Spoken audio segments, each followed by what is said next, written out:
Bonjour chers abonnés, bonjour chers camarades de lutte, bonjour chers commentateurs, comment vous allez? C'est Maki Daoud, j'espère que vous allez bien. Alors là, je viens ce soir pour nous parler de deux sujets.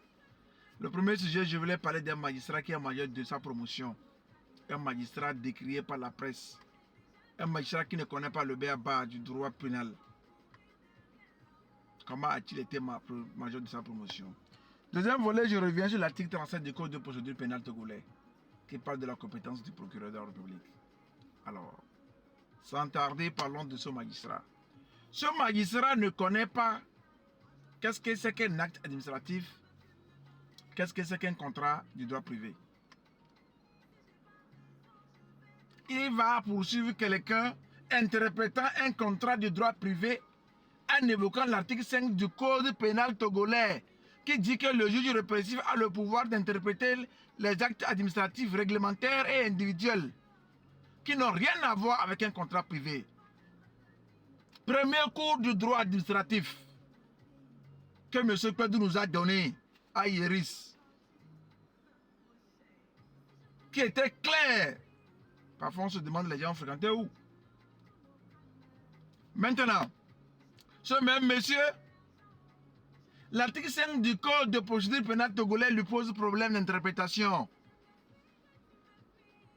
L'article 5 du Code de procédure pénale qui dit qu'une partie qui a exercé son action devant une juridiction civile ne peut la porter devant une juridiction répressive, qu'il en est autrement que si c'est le ministère public qui a repris l'action. Pour dire que c'est sur le procureur s'il a déjà fait action. Et on dit que le procureur ne peut aussi répondre que s'il n'y a pas une décision au fond au civil. Chers camarades, ce monsieur, ce magistrat, ce procureur qui est major de sa promotion ne connaît pas ça. Il ne sait pas aussi que l'article 160 du Code de procédure pénale togolais dit que lorsque le juge d'instruction dit qu'il n'y a pas lieu de poursuivre, on ne peut pas reprendre le même individu sur la même affaire sans qu'il n'y ait des charges nouvelles. Ce monsieur était un magistrat décrié par la presse à plusieurs reprises.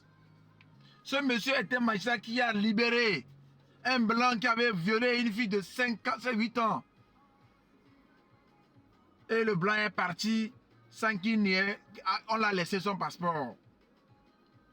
C'est monsieur, l'un est major de sa promotion, l'autre est troisième de sa promotion. Ce procureur sont juge d'instruction. La presse Liberté en avait parlé. Ce document se trouve sur Google. Si vous cliquez l'affaire là, vous allez trouver ça là-bas.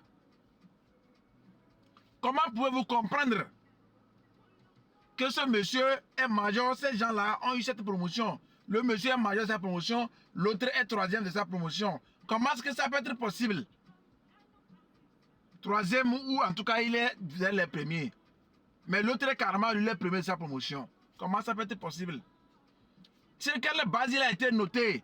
C'est pourquoi je vous dis de sortir les politiciens dans le combat pour la justice. Parce qu'ils n'en ont pour rien. Les rapports qui ont été présentés, c'est sur ces rapports-là que le politicien fait les nominations des magistrats. Demain, les gens vont dire que oui, c'est le pouvoir politique qui nomme les magistrats. Voilà, le gars a été classé major de sa promotion alors qu'il a été décrié tout son temps dans la presse pour la médiocrité.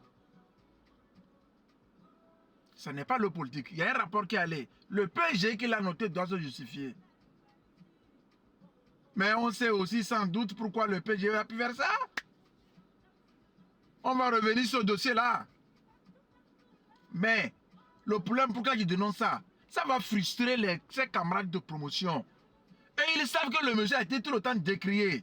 Ils savent qu'il confond un contrat du droit public et un contrat du droit privé.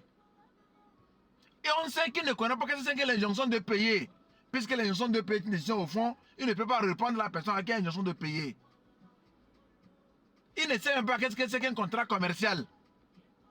Il met les gens en détention pour un contrat commercial. Mais il est major de sa promotion. Ça va frustrer les bons magistrats qui sont de sa promotion. À un moment, ils vont dire, mais nous on fait du bien, on ne note pas bien. Pourquoi ne pas faire comme lui? décrié tout le temps dans la presse, mais il a eu des bonnes notes, il est major de notre promotion. Ça frustre les autres magistrats qui sont bons. J'ai dit que je vais défendre les bons magistrats. Je vais le faire. Vous qui avez été frustré par lui, sans classement de major de promotion, calmez-vous. Le peuple, nous, les victimes, nous allons parler. Son Excellence, Fort Réseau de Nyasingbe va apprendre la vérité. Et les gens vont se juger sur comment ils ont noté les gens. Je compte sur mon président. Je le dis tout le temps. Quelqu'un m'a posé la question si tu connais. Oui, je compte sur mon président. Je vais compter sur lui, c'est mon président, je compte sur lui. Nous allons parler, il va apprendre.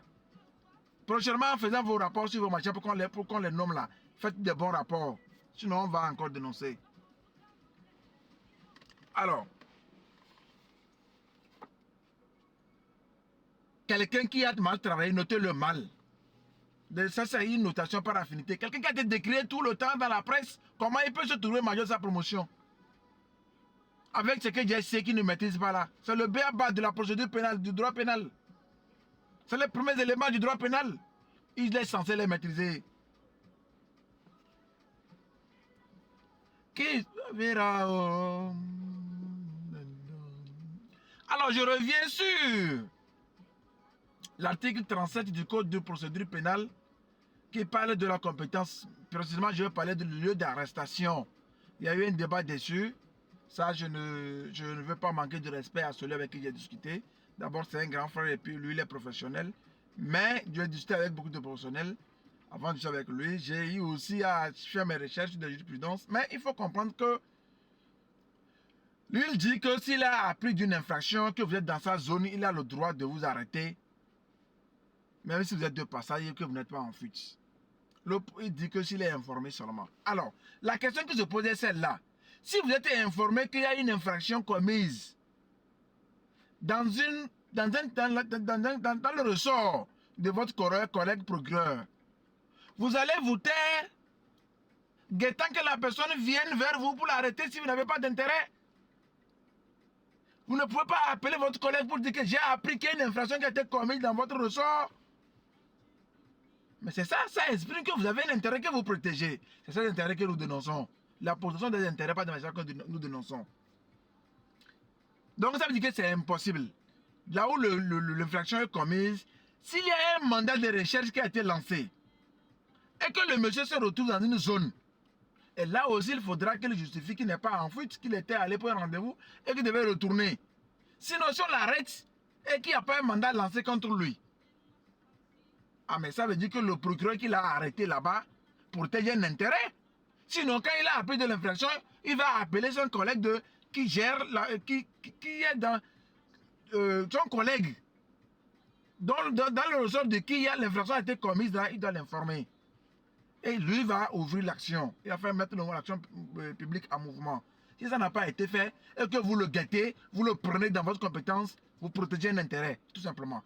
On ne peut pas, en tant que procureur, apprendre d'une infraction et la cacher à son collègue dans le ressort de qui l'infraction a été commise et vous attendez la personne et que vous l'arrêtez, que vous avez appris alors qu'il n'y a pas une action publique mise en mouvement, il n'y a pas un mandat de recherche, il n'y a pas un mandat d'arrêt contre la personne et que vous ouvrez, vous mettez l'action publique là-bas et vous le prenez.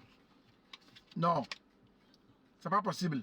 Dans ce cas, vous protégez l'intérêt du plaignant ou un intérêt personnel que vous protégez vous-même. Sinon, c'est pas possible. Autrement dit, le lieu de l'arrestation fait allusion à un mandat qui a été émis, un mandat de recherche, un mandat d'arrêt qui a été émis contre un prévenu qui est en fuite. Là, on peut l'interpeller partout. Et là, le parquet qui l'a interpellé est compétent à voir l'affaire. Voilà, c'est ce que je voulais dire. C'est le débat juridique, on peut toujours en débattre. Ceux qui veulent, on peut s'écrire. Contactez-moi, écrivez-moi en inbox. Ceux qui désirent entrer dans mon groupe WhatsApp, écrivez-moi. J'ai laissé sur mon numéro 90 12 10 29. Ah, ça qu'est la chance. Oh yo, la vie c'est la chance.